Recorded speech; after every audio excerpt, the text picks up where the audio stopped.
Esto es otro podcast de ciencia. Un podcast en el que hablamos de las cosas ñoñas, divertidas y a veces controversiales de la ciencia y la naturaleza. Esto es otro podcast de ciencia. Hola, bienvenidos a un nuevo episodio. Somos Elisa y Elizabeth y Hola. volvimos después de un montón de tiempo. Sí, hace mucho rato que no grabábamos y decidimos volver tratando de encontrar una forma de que esto nos funcione mejor y seamos más constantes. Entonces estamos con una nueva temporada que inicia con una serie de comunicación. Estaremos hablando sobre la comunicación en la naturaleza y este es un tema que teníamos desde que empezamos a pensar este proyecto por allá en el 2019. Sí, estaba dentro de las listas de los muchos episodios que todavía incluso no han salido. Muchos sí, pero otros todavía están ahí en la lista. Y este principalmente porque es un tema pues que nos parece que es muy interesante y que tiene muchas cosas de las que hablar. Sí, a mí me gusta mucho el tema de comunicación. Uno, por lo estético. O sea, como que cuando pensamos en comunicación en la naturaleza, una de las primeras cosas que se nos viene a la mente es canto. Entonces, como que estéticamente es muy bonito. Pues a quien no le gusta despertarse con el sonido de las aves. Sí. O escuchar pues también otros animales como las ranas. Un bosque suena hermoso. Y estéticamente también a nivel visual, porque visualmente hay muchas señales que son muy bonitas. Entonces como que estéticamente pienso en eso. Pero una de las cosas que me parece más interesante de la comunicación es la información. Porque yo como bióloga, como científica, pues tengo una mente muy curiosa. A mí me gusta pues como entender muchas cosas y como la biología no es una ciencia exacta, como otras, es más difícil explicar ciertos fenómenos. Y creo que la comunicación es una de las mejores formas de tratar de llegar a ciertos fenómenos, Sí. porque contienen mucha información. Y pues nosotros pues no vamos a llegar del todo, seguimos pues como teniendo hipótesis. Hay muchas cosas que lo hablaremos más adelante que tienen que ver mucho también con nuestro imaginario cuando tratamos de entender la comunicación en la naturaleza, pero sí hay mucha información ahí contenida. Sí, yo justo leí una frase que me parece que engloba todo lo que estás diciendo y de lo que vamos a hablar, de un libro que se llama La evolución de la comunicación y dice que nada funcionaría sin comunicación. Y es que si uno se pone a pensar, los seres vivos todos necesitan comunicación, incluso desde los más pequeños. Las bacterias, incluso nuestras células se comunican. Sí. Entonces, claro, es importante como toda esa interacción que se está dando en todos los organismos. Todos los organismos interactúan entre sí para diferentes cosas que son importantes, ¿cierto? Entonces, nosotros los seres humanos nos comunicamos de un montón de formas, ¿cierto? No solamente hablando como lo estamos haciendo aquí, sino visualmente, en nuestras expresiones corporales, todo eso, ¿cierto? Pero incluso los organismos tienen formas muy diferentes que para nosotros pueden ser incluso difíciles de dimensionar, ¿no? Yo creo que hay unas que ni hemos descubierto. Exacto. Hay cosas que ni sabemos. Entonces ya vamos a ir descubriendo cada cosa. Principalmente en este episodio vamos a hablar sobre comunicación auditiva, pero pues obviamente para eso vamos a empezar como siempre nos gusta a nosotros definiendo qué es la comunicación. Entonces, básicamente es lo que a uno le enseñan en el colegio. La comunicación necesita de un emisor y un receptor y una señal, ¿cierto? Y esa señal puede ser de diferentes formas. En esta ocasión vamos a hablar de la señal auditiva, pero como ya dijimos, puede ser visual, puede ser química, puede ser táctil. De eso vamos a ir hablando a medida que vaya avanzando la serie. Entonces es importante eso. Y también pues que en este caso el receptor y el emisor empieza desde lo más micro, como decía Elisa, que puede ser microorganismos hasta lo más macro. O sea, esto aquí incluye de todo. Exacto, entonces no todos los comportamientos son comunicativos, porque si digamos hay una señal, pero esa señal no es recibida, pues no pasa nada. Y ahí viene como ese concepto filosófico de que si un árbol cae en la mitad de un bosque y no hay nadie que lo escuche, realmente se escucha. Pues eso es muy usado en la filosofía, pero podríamos aplicarlo también acá. Realmente no se estaría comunicando nada si no hay quien lo escuche. algo interesante que encontré es que existe la biosemiótica, que es una disciplina que estudia pues como todo el proceso de comunicación desde el emisor, el receptor, la señal. O sea, no es solamente la señal, por decir como que estudie un canto completo, sino como desde ese emisor, cómo se produce esa señal, toda la señal, el receptor, la respuesta conductual que tiene a esa señal. Entonces, como todo completo me pareció bien interesante. Y para esta serie en específico vamos a hablar es como de la comunicación en la naturaleza, obviamente porque es lo que nos gusta a nosotros y es un tema que nos fascina mucho, pero pues obviamente la comunicación es un tema que es muy amplio y desde distintas disciplinas se puede estudiar. Sí. Para específicamente lo que nosotros vamos a hablar se usa el concepto de biocomunicación, que básicamente es cómo los organismos se comunican en la naturaleza. Y más enfocado en lo no humano, porque la comunicación humana es muchísimo más compleja. Exacto, sí, sí. Obviamente vamos a hacer ciertas analogías porque pues es importante hablar Sí. o sea, porque eso nos ayuda a entender un poco más estos temas que a veces pueden ser como un poco raros y difíciles de dimensionar, pero efectivamente la comunicación en humanos es otro cuento. Y antes de entrar ya como en la parte de comunicación ya acústica, que es como lo que nos compete en este episodio, encontré leyendo sobre biosemiótica un estudio en el que ellos tratan como de interpretar lo que las señales de los animales. Entonces lo que ellos hacen es que escuchan entrevistas en las que las personas contaban historias de que interpretaban como un animal oliendo algo, un sonido, cómo veía algo y la respuesta que tenían como a esa señal y cómo las personas interpretaban eso. Y ellos mencionaban que eso era importante porque es una forma narrativa y lingüística de entender, pues como darle sentido al comportamiento animal. Y lo querían decir porque ellos decían que es algo muy imaginario, porque realmente uno no sabe qué es lo que está pasando en ese animal, pero ellos trataban como de ver qué pensaba la gente frente a esas señales.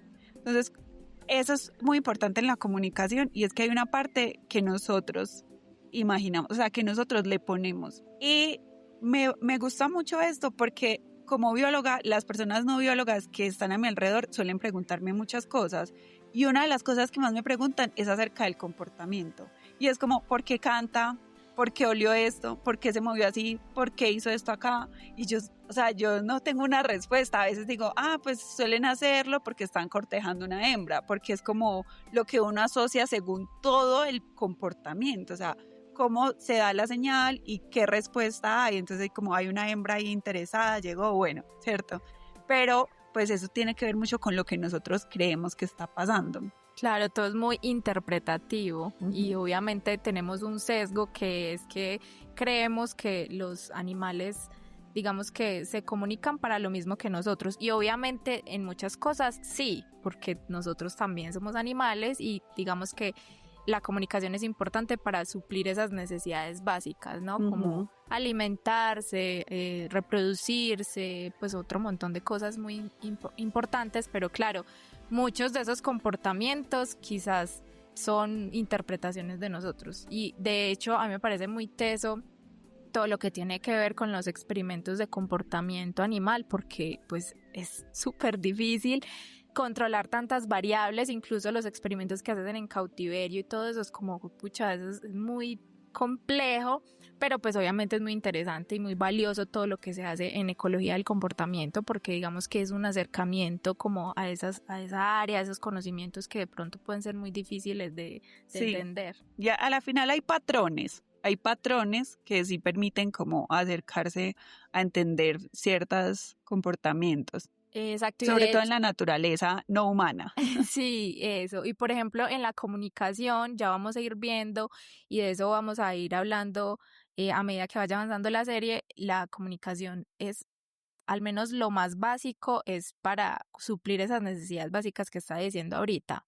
¿Por qué se comunican los animales? Pues para reproducirse o para buscar alimento o para avisar que hay un depredador cerca o para defenderse de un depredador o para decir no se acerque a mí que soy peligroso, pues un montón de esas cosas que sabemos que son así porque se han estudiado y que son comportamientos generales, como dice él, que siguen un patrón.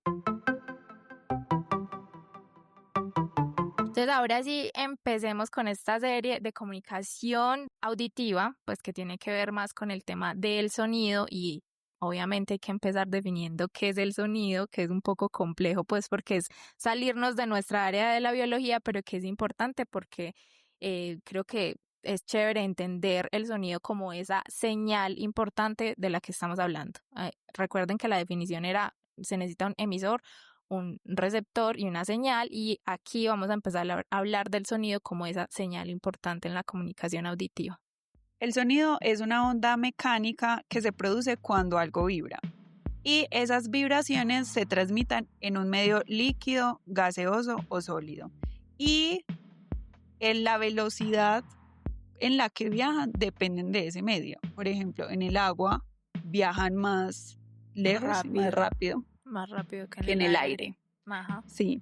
Y entonces una fuente sonora es ese elemento material, ser vivo en este caso, que vibra produciendo un sonido.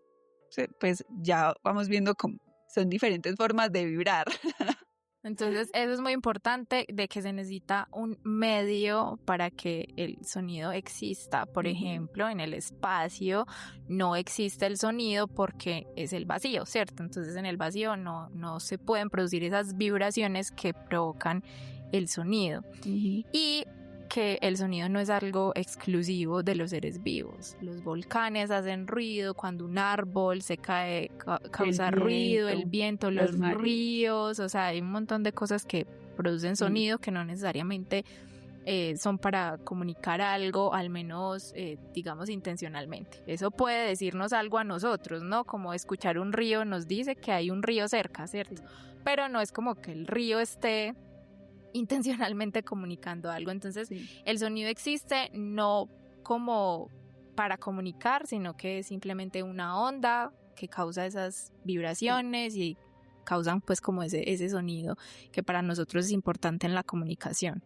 Importante, viaja en todas las direcciones y a veces sí encuentra con obstáculos que pues como detienen esa onda, por decirlo así. Uh-huh.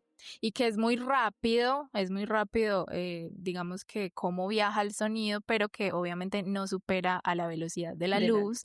Y es ahí el ejemplo que me parece fascinante y cada vez que cae un rayo lo hago. Y es que pues uno, cuando cae un rayo, uno ve primero la luz y luego escucha el sonido y que incluso eso se puede calcular más o menos la distancia a la que está el rayo porque usted cuenta los segundos y eso lo multiplica como por la velocidad del sonido y queda pues como que usted sabe más o menos está a 3 kilómetros, a 4 kilómetros. Hay muchas personas a las que les da mucho miedo el sonido y que ya se preparan como ya va a sonar. Sí, cuando yo uno soy logra esa. ver la luz. Yo soy esa, o sea, yo veo la luz y soy como, ay no, ya va a caer. Obviamente me asusta más la luz, ya porque es más peligrosa, pero sí estoy esperando todo el tiempo como el sonido. Sí, claro, es más peligrosa la luz. Obvio. y lo que causa más temor es el sonido. O sea, ya para que se asusta uno si ya pasa lo peligroso. Claro. Bueno, otra cosa importante del sonido son sus propiedades. Intensidad, tono y timbre. Uh-huh. Eso es súper importante y es muy importante en la comunicación porque dependiendo de esas propiedades del sonido, tiene que ver el mensaje. Uh-huh. Y bueno, también que cada especie tiene pues como ciertos rangos, entonces también en qué especie es la que está produciendo un sonido, pues también vamos a saber por esas propiedades, pero también se puede, como decía inicialmente, distinguir qué tipo de señal es. Ajá. Bueno, y para entender un poco esas propiedades del sonido, porque son muy importantes, entonces voy a mencionar un poco como qué significan rápidamente. La intensidad es la energía que transportan las ondas sonoras. Entonces, si la intensidad es grande, el sonido es fuerte. Si es baja, pues el sonido es bajo. En una conversación normal son 35 decibeles como nuestra conversación. Ya a partir de 120 puede ser ya malo para nuestros oídos, pues ya como peligroso. Sí. El tono depende del número de vibraciones y ondas por segundo. Esto es la frecuencia, que esto es súper importante en comunicación acústica. Si es alta, si la frecuencia es alta, el sonido es agudo. Y si es baja, el sonido es grave. Y por último, el timbre, que depende de la forma de la onda y permite distinguir la forma de la onda le puede permitir a uno distinguir como diferentes sonidos, aunque sean relativamente similares. Y otra cosa importante antes de empezar como con todo lo demás es que nosotros tenemos un rango que podemos escuchar, que va de 20 a 20.000 Hz. Eso es lo que nosotros podemos escuchar. Lo que está por encima de 20.000 Hz son ultrasonidos y los que están por debajo son infrasonidos. Y eso es muy interesante por lo que vamos a hablar enseguida, y es que a veces uno cree que lo que uno como ser humano no ve o no escucha no existe. No existe. Y no es tan así. Entonces, todo esto para contarles que los sonidos, al menos los usados en comunicación, vienen de diferentes fuentes. Entonces tenemos, por ejemplo, las vocalizaciones, que son los más conocidos para nosotros. Nosotros nos comunicamos por vocalizaciones, o al menos pues la mayoría de nosotros. Las aves, las ranas, los murciélagos, las ballenas, bueno, hay un montón de animales que se comunican por vocalizaciones. Pero también tenemos otro tipo, que son los que son producidos por el cuerpo. Ya vamos a ir hablando de eso. O los que utilizan como otros objetos, por así decirlo, para hacer sonidos, ¿cierto? Sí.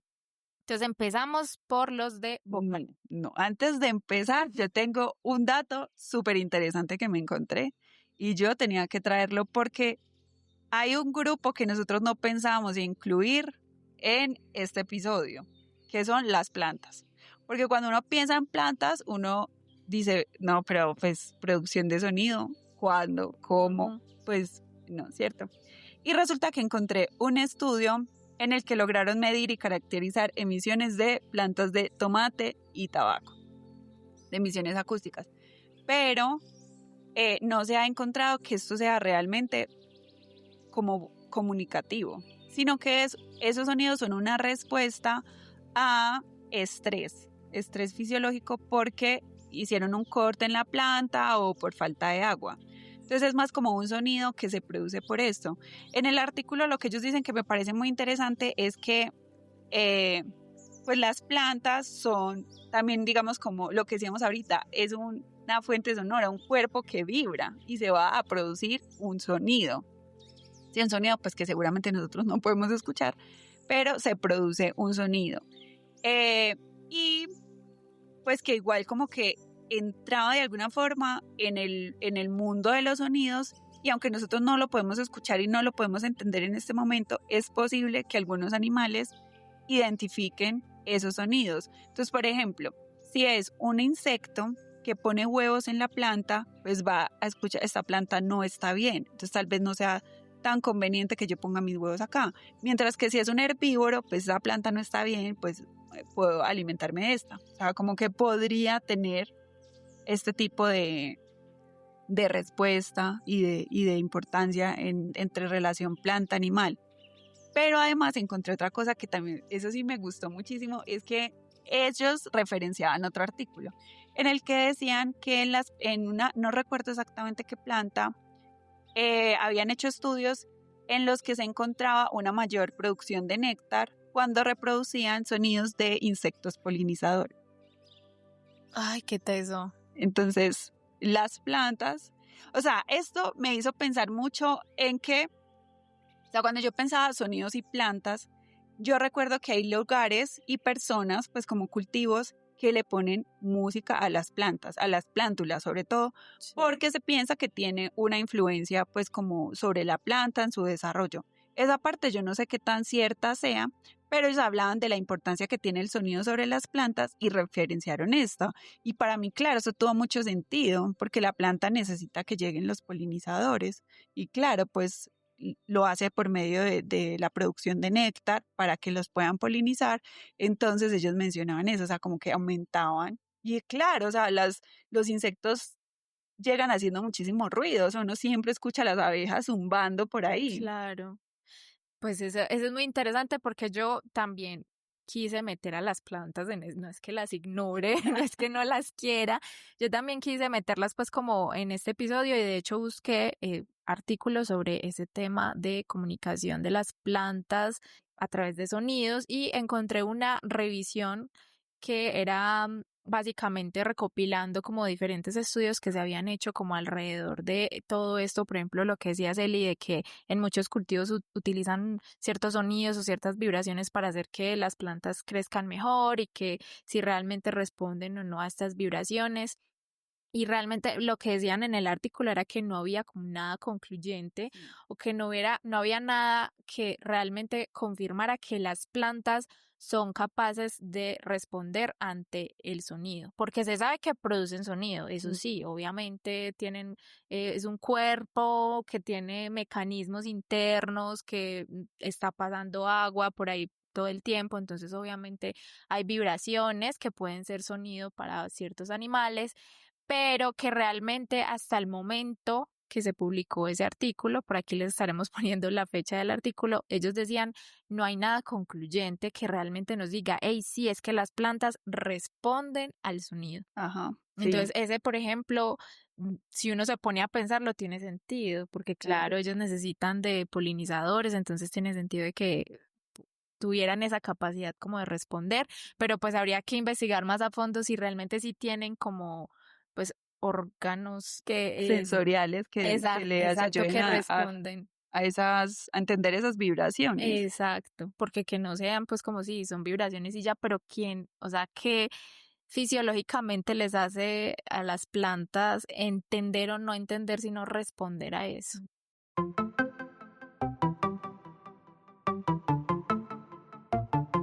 Bueno, pero entonces ahora sí vámonos por nuestro tema favorito, que son los animales, porque vamos a empezar a hablar sobre ejemplos ya más concretos y vamos a empezar con esos animales que vocalizan.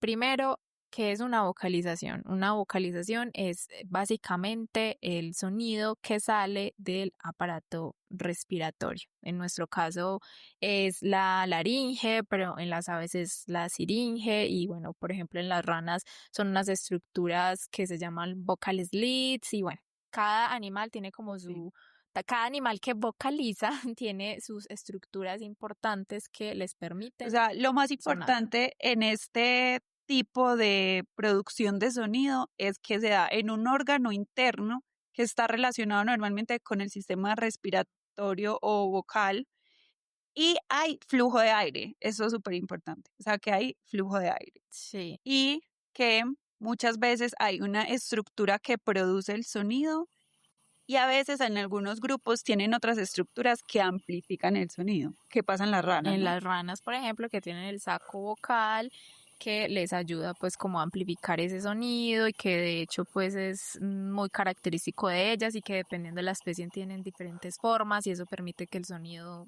pues se escuche de manera diferente. Como estaba diciendo Elisa, en las plantas, en las aves es la siringe y está viendo que la siringe es como un órgano bipartito, o sea, como dividido en dos. Y que hay algunas aves, que logran explotar pues como ese órgano y producir dos sonidos que no son iguales. O sea, como que Al logran mismo tener, tiempo. sí. Uy, loco. Y pues en mamíferos no pasa porque la laringe no está como dividida en dos, pero decía que en cantantes muy expertos, pues los cantantes muy expertos logran generar dos sonidos. Uy, qué loco. Sí. Bueno, entonces ahí es importante también que empecemos a entender cómo diferenciar como esas vocalizaciones, porque claro, nosotros decimos vocalizaciones y pensamos nosotros hablando, o las aves Cantando, sí. ¿cierto? Entonces ahí empieza uno como a ver, todas las vocalizaciones son canto, ¿no? ¿Qué es un canto entonces? Un canto en sí es una vocalización pero más compleja.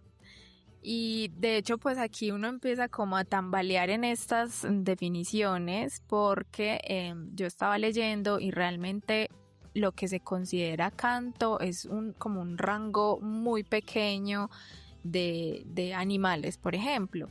Es en ciertas aves lo que se denomina canto, porque ni siquiera en todas. Y eso tiene que ver también pues como con las definiciones científicas en inglés, porque por ejemplo nosotros decimos que las ranas cantan, ¿cierto?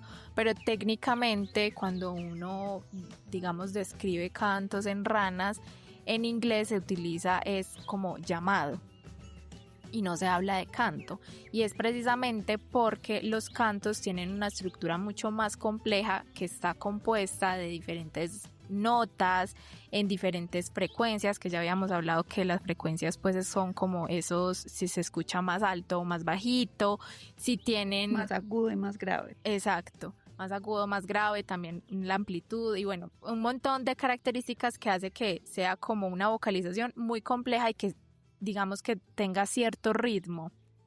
Y en ranas, por ejemplo, que son como cantos que nosotros llamamos cantos más estereotipados, se les llaman llamadas, pero que incluso se queda corta esa definición porque hay ranas que tienen cantos más complejos. Por ejemplo, la rana túngara, ella tiene un ritmo, ahí de hecho se llama túngara precisamente porque canta como así, túngara, y tiene un ritmo constante y a veces varía, entonces uno dice, eso realmente podría llamarse un canto. Digamos que no es tan complejo como uno escuchar un canario cantando, pero también tiene un ritmo, tiene pues ahí como unas variaciones, pero se sigue llamando, digamos desde la ciencia, un llamado de advertencia, un llamado, siempre se le llama a las ranas, es llamado, y a las aves, a cierto grupo de aves solamente, canto. Porque esto es muy importante.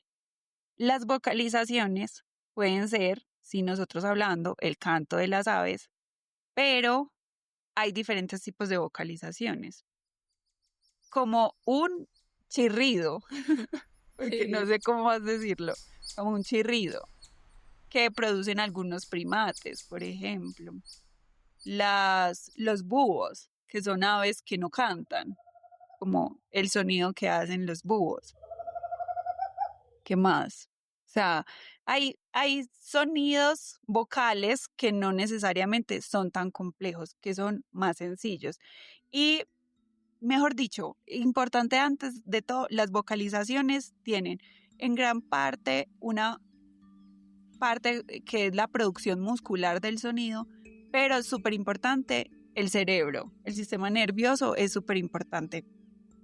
Y de este tipo de vocalizaciones, entonces tenemos como el canto, que son aprendidas, que son complejas y que requieren un alumno que está todo el tiempo practicando lo que está escuchando, que puede ser lo de la misma especie o incluso de otras especies, hasta sonidos artificiales, porque hay aves que pueden imitar sonidos artificiales. Sí. Entonces está eso. Pero también hay unos sonidos que son innatos, que ya están en el chip genético, o sea que eso ya está y que muchas veces responde a una emoción, por ejemplo, o sea, como a un comportamiento, tienen como respuesta a algo, como estoy en peligro, entonces emito este sonido. Un sonido. Eso pasa, por ejemplo, mucho en cuestión de viene un depredador. Entonces, como producir un sonido. Y me parece muy interesante que en monos, les dicen monos verdes, una especie de África, que tiene un sonido diferente para cada depredador. Entonces tiene un sonido para los guepardos, un sonido para las rapaces, un sonido para la serpiente. Y avisan a su manada, sí, dependiendo de qué viene por ahí. Y también leí que una ave, no recuerdo exactamente cuál ave en este momento, tiene un sonido para cuando el águila no, pues las rapaces van volando, y otro para cuando está posada. O sea, supongo que hay un nivel diferente de peligro y de respuesta, porque pues no es lo mismo que te aparezca una rapaz como en los monos por encima, a un guepardo que está de pronto en tierra, una serpiente, pues como que Es diferente la forma en la que la manada tiene que responder a ese peligro. Y esos, por ejemplo, en esos primates es aprendido o No, ese ese viene es el ya que viene, sí, eso es un de sonido nacimiento. innato. Súper teso, porque sí es importante eso, saber que esas vocalizaciones pueden ser que vienen genéticas o aprendidas, porque por ejemplo en las ranas también se sabe que todos los cantos de las ranas vienen ya En el chip. en el chip, sí, en los genes. Entonces como que también pasa lo mismo. Tienen cantos para atraer a la hembra o para defender territorio o cuando, por ejemplo, se sienten en peligro, aunque esto sí es más cuando están ya que un animal se los está comiendo, emiten como unos Sí, sí, sonidos sí. de Claro, yo lo alarma, de escuché como una de, vez. Me sí, pareció increíble ese sonido porque uno, o sea, no siempre, yo a veces estoy en campo y digo, ay, eso es una rana, no es un grillo. O sea, claro, a veces me confundo. Pero hay sonidos como que uno dice, es muy rana, es muy... Y un día que estaba caminando, yo escuché un sonido y yo no he escuchado, pues, como muchos ratones, pero yo sentía que era como un roedor. O sea, para mí el sonido me hacía pensar en eso. Y yo le dije al guía, ay, hay como un roedor. Y él como, no, es una serpiente que se está comiendo una rana. Y yo, o sea, para mí era, y él no me creí, yo le dije, es que me parece algo muy específico lo que me estás diciendo. Y cuando miramos, en efecto, o sea, era una era una serpiente que se rana estaba comiendo una rana. y era la rana emitiendo ahí como Ese un sonido, sí, sonido súper de diferente al que auxilio siempre que hace. siempre emite, claro. Y es que por eso decía que era tan importante el tema de la frecuencia, la intensidad, todo esto, porque esos sonidos, por ejemplo, son más agudos cuando están en peligro. Ujú. O sea, las especies suelen producir sonidos agudos cuando están en peligro. Ay, qué chévere. Es que qué chévere, pobres. Pero pues es como no siempre, no sé si todas las especies, pero normalmente uno ve más como un chillido, así como, Sí. como maluco. Ajá, sí. Ay, sí, sí, qué triste. Que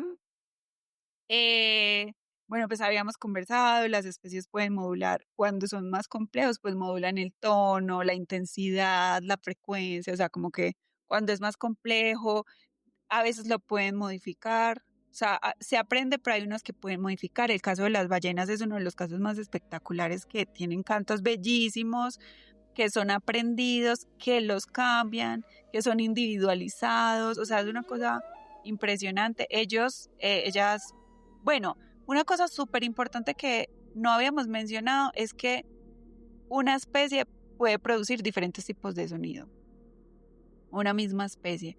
Entonces, por ejemplo, los murciélagos, nosotros no podemos escucharlos porque están por encima de lo que podemos escuchar, son ultrasonidos, pero algunas especies emiten sonidos que podemos escuchar, Sí. que son justamente como Esos chilliditos chillidos. que uno escucha, claro. Ujú. Entonces, pues esto como súper importante decirlo porque no es como nunca los escuchamos, porque pues sí.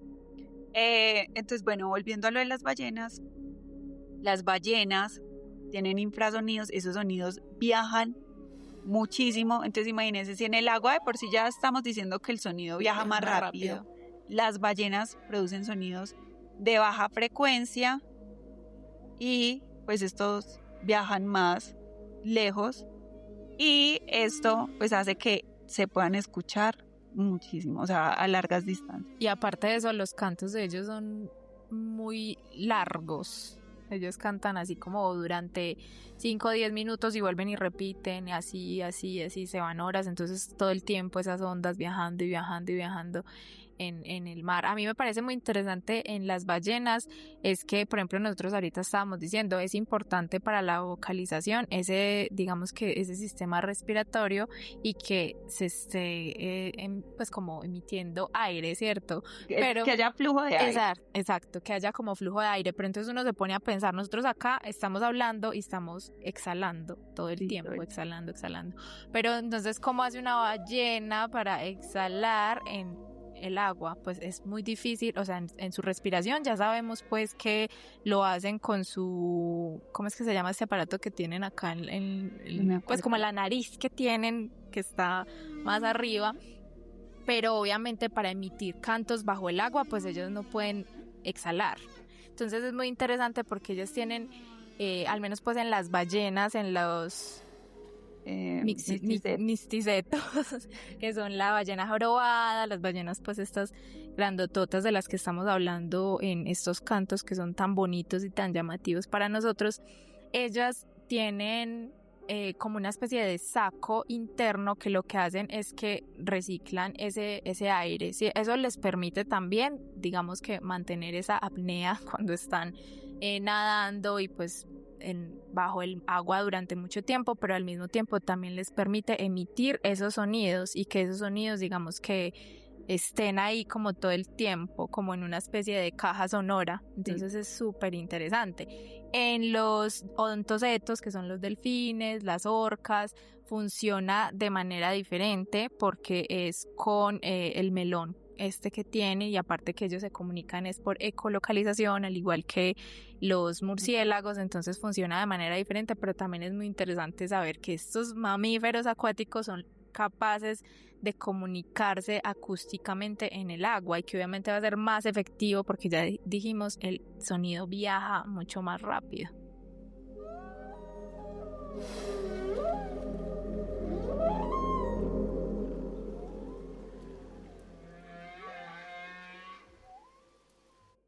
Y bueno, ya que estamos por acá en el medio acuático, pero quiero pasar a un ejemplo que me parece muy chévere y es en los ríos. Cuando uno piensa en comunicación acústica, bueno, se le viene a la mente estos animales de los que ya hemos hablado, ranas, aves, ballenas, porque son sonidos muy atractivos, que están todo el tiempo en nosotros, pero hay otros animales que quizás para nosotros es muy extraño pensar que vocalicen, pero por ejemplo los peces también vocalizan. Y a mí me gustó mucho un ejemplo que vi que es de aquí de Colombia y es del bocachico del Magdalena, que se sabe que emite sonidos para aparearse. Y entonces uno se imagina como un pez de río emitiendo sonidos, es raro, pero es raro para nosotros que estamos, digamos, viviendo fuera de ese tipo de hábitats, porque realmente los pescadores ya reconocían esos sonidos antes de que se describiera. Este canto lo describieron hace como 4 años, pues para esta especie en específico que es de el Magdalena, el bocachico del Magdalena, pero los pescadores ya lo reconocían y sabían que ese era ese pez, que ese era el bocachico. Entonces es muy interesante porque ellos mismos dijeron, por ahí hay otros peces que también emiten sonidos y saben que la dorada, que el bagre rayado, que tal y tal especie también emiten sonidos, solo que pues la ciencia todavía no ha llegado como a describirlos, pero se sabe y ellos lo reconocen, entonces eso me parece muy bacano. Demasiado. Y aparte en un río como es de ruidoso. Ajá, que tiene todo el tiempo como ese caudal, entonces me parece impresionante y debe ser muy interesante uno participar en una investigación de grabación de sonidos de peces, debe ser muy chévere. Y eso me hace pensar que también creo que alguna vez vi algo sobre los sonidos en los arrecifes de coral, que eso debe ser también súper sonoro. Sí, yo también leí sobre eso y me pareció muy bacano porque hablaba sobre como todos esos sonidos que se están produciendo en este ecosistema, que hay animales que están produciendo sonido como peces, pero también otros animalitos produciendo sonidos como los que ya vamos a hablar, que son con sus tenazas, por ejemplo, y que eso hacía que determinadas especies eligieran llegar a esos arrecifes. Entonces, por ejemplo, en peces que digamos que su estado larval están en la mitad del océano, lejos de todo ecosistema poblacional, eso les permitía, digamos que escuchar y saber que un arrecife, digamos, era sano porque había vida en sí y eso los atraía, como que los sonidos atraían a estas especies de peces y saber que ellos querían pues como también pertenecer ahí a ese ecosistema, entonces me pareció también como muy bonito. Bueno, antes de dar paso al último que quisiera hablar de vocalizaciones, quería mencionar que hay muy pocas especies que aprenden vocalizaciones. Entre esos están claramente las aves, no todas las aves, ya dijimos, algunas aves que son aves cantoras, eso tal vez algún momento lo hablamos. Los loros, los colibríes, eso me sorprendió mucho porque los colibríes yo pensaba que era como... Sí, como un sonido muy... Sí. Muy estereotipado. Sí. Y los mamíferos. O sea, son pocos de En mamíferos, pues, aparte de los humanos, cetáceos, murciélagos y elefantes. Los murciélagos también aprenden Sí, cantos on. Vale. es que los murciélagos son espectaculares. Sí. Y los elefantes, nosotros no mencionamos nada de los elefantes, en realidad Sí. yo no traje como información de los elefantes, pero los elefantes también tienen un sistema bastante interesante a nivel acústico y logran escucharse también a grandes distancias. Sí, y ellos producen sonidos por debajo por también. debajo, o sea, Ujú. infrasonidos que nosotros no podemos escuchar muchos Sí, de ellos. exacto, como las ballenas, los misticetos, pues, los que Ujú, tienen, aunque no ellos- tienen dientes. Los misticetos también producen también, sí, cantos que que podemos escuchamos. escuchar, sí. Y por último, que me parece súper interesante, o sea, yo lo quería mencionar, que como que no lo había pensado tanto así, pero una vocalización súper interesante es el llanto, porque no hay nada más intimidante que un llanto, o sea, yo que no soy tan cercana, por ejemplo, a bebés, cuando un bebé está llorando, es como, juepucha, se muere uno Hay del que susto. hacer algo, por favor. Son rojos, o sea, Sí. se van a morir. Ese es un sonido, por ejemplo, que es muy agudo, Ujú. es muy agudo. Y nosotros tenemos muy cercano el de nuestros bebés, el de los bebés humanos. Sí. Pero en la naturaleza hay muchos animales que lloran, o sea, las crías. Y esta es una vocalización que no se da por siempre, es una vocalización que se da en un determinado tiempo del desarrollo y que se da sobre todo en la etapa más vulnerable. Y tiene una respuesta y puede ser diferente la respuesta. Incluso si pensamos en los bebés humanos, el llanto es diferente. A veces están más atacados, otras veces un Sí. llanto como más calmado. Y eso significa como el nivel de urgencia. Ese tipo de llanto nos dice como cuál es la condición interna, o sea, cómo estás, si hay algo que está pasando. Lo que me hizo llegar como al llanto, aunque eso pasa en diferentes organismos, o sea, eso pasa en aves, uno ve en los nidos como chillan cuando llegan los papás o no han llegado. Pero lo que me hizo llegar ahí son los roedores, porque en roedores también ellos también vocalizan, son ultrasonidos muchas veces y pues era un estudio como sobre el estudio del llanto. Habían un montón de caracterizaciones de llanto, sobre todo pues como en estos ratones de laboratorio que son muy usados en investigación, los músculos.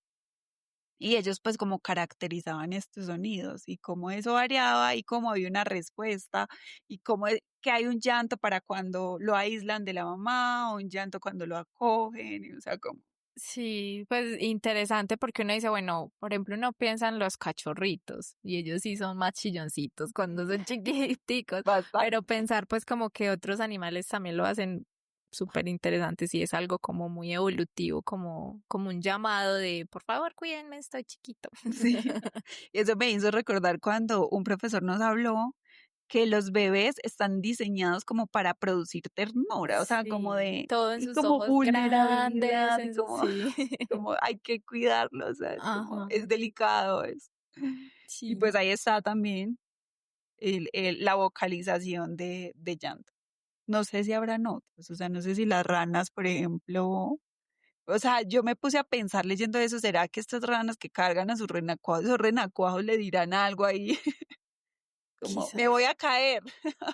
Pues no No, sé, no eso, pero quién sabe, de pronto a nivel vibracional o algo así un poco más no tan sonoro para nosotros podría.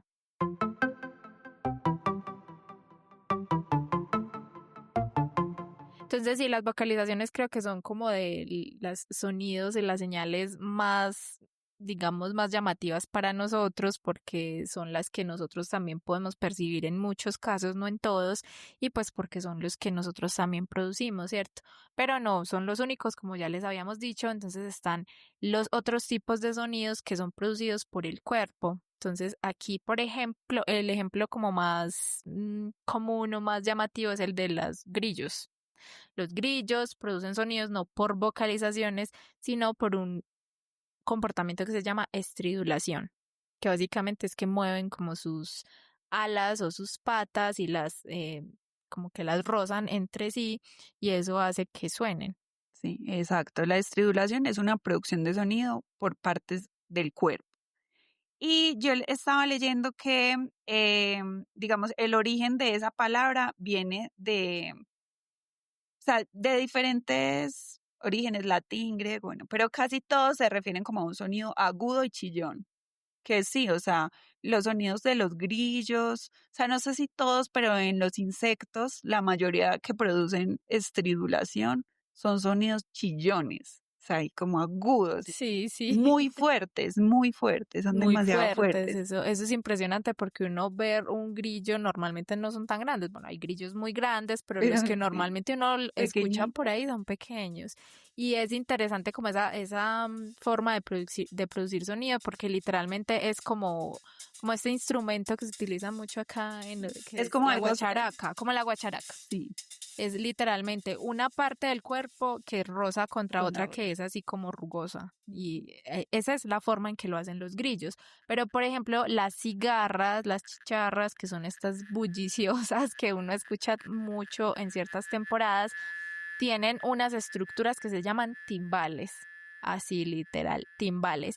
Y su cuerpo funciona como una caja de resonancia. Entonces, por eso es que son esos sonidos tan fuertes. Entonces ahí es que ellas contraen los músculos y al contraerlos y volverlos como a relajar, producen ese sonido. Entonces todo el tiempo están como en esa Sí. contracción de músculos y eso es lo que, y el cuerpo pues que funciona como esa caja de resonancia es la que hace y permite que se escuche tan fuerte. Aunque no todos son tan fuertes, o sea, hay muchos que estridulan y que no podemos escuchar también, o Sí. sea, son sonidos como más bajos. Leí mucho, o sea, eso es muy común en artrópodos. Ujú. Leí mucho en arañas y también En es como, arañas. sí, Y son pero sonidos que es uno que puede escuchar. no, o sea, creo que tal vez hay unos que se pueden escuchar, pero no. Pero en las arañas me pareció muy particular que o sea, hay cosas que pueden ser comunicativas como lo que decíamos ahorita, pero es como la vibración que le genera a la telaraña. O sea, como que Ya. también generan esa vibración en la telaraña. Ah, Entonces es claro. como una mezcla ahí de, no sé, Ajá. Sí, de sí. no sé si siempre es comunicativo. Sí, claro. Y el ejemplo, pues, como que a mí me encanta, que es el de la serpiente cascabel, que se les llama, pues, serpiente cascabel por esa estructura que tienen en su cola y que hay muchas personas que creen que el cascabel literalmente es Es como un un cascabel. cascabel, como que tienen bolitas Sí, adentro. eso como que tienen bolitas adentro, que es como los que nosotros usamos para hacer sonar y realmente no. Lo que pasa es que la colita está compuesta por como estos anillos, estos segmentos, y lo que ellos hacen también es una vibración, y es una vibración tan rápida que permite que estas estructuras que están ahí como superpuestas unas Sí. encima de la otra suenen. Y es pues como un sonido súper característico que es comunicativo porque dice, hey, aquí estoy yo, no se me acerque. Entonces es súper importante. En la estridulación es la coordinación del movimiento. Ujú, Unas partes que morfológicamente están especializadas para ese sonido y supremamente importante, la rapidez. ujú. O sea, eso no es como un movimiento de el No, tamborcito ahí, no. Eso es muy rápido. muy rápido, sí. Por ejemplo, los manacus, que son estos pajaritos que realmente son de esos pocos que uno dice como, wow, qué cosa tan impresionante, porque uno piensa una vez y vocaliza, pero no. Estos bichitos lo que hacen es que mueven sus alas supremamente rápido, las chocan entre sí y producen ese sonido tan característico. Bueno, y entonces otra forma de producir sonidos, ya hablamos de las vocalizaciones, de este específico que es la estridulación, también hay otros pues que uno se pone a pensar y que digamos que no se categorizan en ninguno de estos dos, como por ejemplo los carpinteros, ¿cierto? Que ellos utilizan como un objeto para producir sonido. Entonces, yo me puse a buscar como más ejemplos de estos y no es como tan fácil, no es como tan común, al menos no tan comúnmente descrito en la ciencia. Pero sí, los carpinteros es como el ejemplo más común, que es escucharlos tocar en la madera de diferentes formas, que también lo utilizan para comunicarse, para Sí. atraer Que pareja, para es todo eso. súper importante que los carpinteros golpean la madera para buscar alimento. Eso no produce un sonido. O sea, eso, y generalmente buscan una madera que ya sea un poco mala y bueno, cierto, eso no produce tanto un sonido. Cuando ellos están produciendo un sonido, lo hacen generalmente en troncos huecos, o sea, lo que más duro les suene, porque ahí ellos sí están tratando de comunicarse, sea lo que sea que estén tratando de comunicar. Ujú. Y acá pensaba un poco lo que había mencionado antes, que no necesariamente, en las arañas ellas producen estridulación, pero también hablan mucho como del sonido que hay, esas vibraciones que hay en la telaraña. Entonces como que esa siento que no es con partes del cuerpo como tal, pero puede entrar como en esa categoría. O sea, Sí. aparte de la estridulación que hacen, Ajá. esta también podría entrar ahí. Sí, yo digo que sí, y de hecho, pues cuando estaba como buscando información para esto, me surgió esa duda, como bueno, esto ya es como una comunicación a nivel vibracional. Y claro, para nosotros no es perceptible, pero puede que esa vibración sí sea perceptible, Ujú. a pesar de que digamos que no la escuchen, sino que la sientan. Sí. Entonces ahí era como esa dualidad de realmente esto sí es como comunicación por sonido o es comunicación por vibración, que ya viene a ser como otra cosa. Y de ahí leí como unos ejemplos muy interesantes. Uno de ellos es el de la rana de ojos de Mesoamérica, Galignis calidras, que es esta rana pues que es súper famosa y que está es hermosa pues y está en un montón de logos y un montón de cosas porque es muy llamativa, muy bonita. Ellas tienen como esa capacidad de avisar a otro macho por medio de vibraciones que, digamos, él se va a aparear con determinada hembra y que no se acerque, por favor, que le deje su espacio para ser feliz. Entonces empieza es como con esa vibración. Entonces uno dice ahí, bueno, realmente eso podría producir sonido, no sé, quizás el macho responde a la vibración y no al sonido, pero pues digamos que podría O ser a como un ambas, ejemplo, sí, podría ser como un ejemplo que caiga como porque acá. muchas veces uno siente la vibración de la música. Sí, Digamos, si uno está con unos audífonos que te aíslen del sonido, uno podría escuchar la vibración de un parlante. Bueno, o sea, si uno tiene algo tan cerca, no sé si eso lo aísle tanto, pero digamos que uno puede sentir ciertas vibraciones que te hablan del sonido, ujú, sí. pero podrían ser ambas. Nosotros no lo escuchamos, pero a la vez, pues si yo estoy acá, estoy escuchando una vibración, estoy sintiendo, perdón, una vibración, la vibración me está diciendo algo. Si lo complemento con el sonido, pues es tal vez mejor. Em, pero pues tanto en el caso de las arañas, tanto como si ellas producen la vibración, como cuando cae una presa. O sea, la presa genera un sonido, una vibración que ella detecta. Responde, Ujú. claro. Para ir ya a hacerse dueña de lo que cayó en su red. Y también leí, pero tampoco encontré mucho sobre eso, de que las abejas golpean los panales. Y ahí también pues como que hay una forma de comunicarse dentro del panal, que creo que podría pasar en otras especies que forman este tipo de estructuras, pues.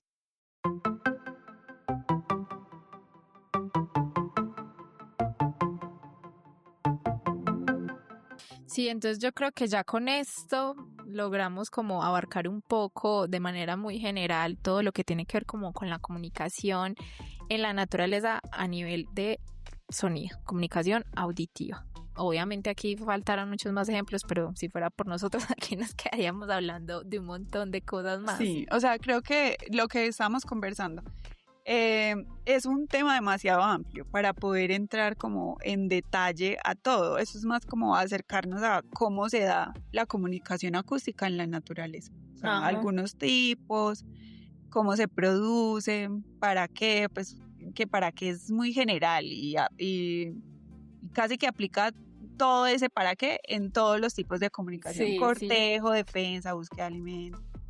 Ajá, y que digamos que el sonido puede tener muchas ventajas, pero también muchas desventajas.